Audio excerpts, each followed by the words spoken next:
মাননীয় আমির, একটা প্রশ্ন ছিল, সেটা হচ্ছে যে আমরা দেখেছি যে আপনাদের দলকে নিবন্ধন বাতিল করা এবং আপনাদের দলকে যে নির্বাহী আদেশে নিষিদ্ধ করা হয়েছিল, এই বিষয়গুলো আলোচনা হয়েছে কিনা এবং সেটা কবে নাগাদ উঠতে পারে, বা আপনারা তো প্রকাশ্য রাজনীতি করছেন এবং আপনাদের বড় রাজনৈতিক দল, আপনারা আসলে কি প্রত্যাশা করছেন, বা ডক্টর মোহাম্মদ ইউনূস উনি আপনাদেরকে কি প্রত্যাশা দিয়েছে বা আশ্বাস দিয়েছে?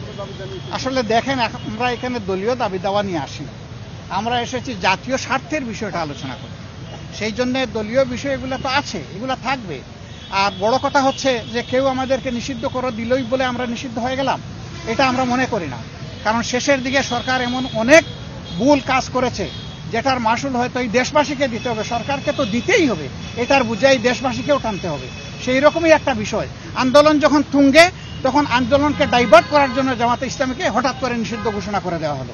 এটা সারা জাতি এই মতলব বুঝে, জাতি এটা গ্রহণ করে নাই বলেই আলহামদুলিল্লাহ রাষ্ট্রের সকল গুরুত্বপূর্ণ স্তরে এখন জামাতে ইসলামী সহযোগিতা করে যাচ্ছে এবং রাষ্ট্র আমাদেরকে অনুভব করছে। আমরা এটাকেই যথেষ্ট বৈধতা মনে করি, এর চাইতে বড় বৈধতার আমাদের প্রয়োজন নেই। রাষ্ট্রীয় পরিচালনার ক্ষেত্রে আপনারা কোনো পরামর্শ দিয়েছেন কিনা, কোন জিনিসগুলোকে বেশি প্রাধান্য? আমরা আমাদের সঙ্গত জায়গা থেকে যেটা বুঝি সব দিয়েছি। সহযোগিতার আশ্বাস দিয়েছেন? অবশ্যই আমরা সহযোগিতা। সরকার শুরু হলো, আস্থা কেন রাখবো না? এটা তো জনগণের বিপ্লবের সরকার। আমরা এখনই আস্থা হারিয়ে ফেলার মতো তো কোনো জিনিস আমরা দেখছি না। 100% কপার কন্ডেন্সারে তৈরি ভিশন ফ্রিজ, তাই গুণে মানে অটুট থাকে বছরের পর বছর।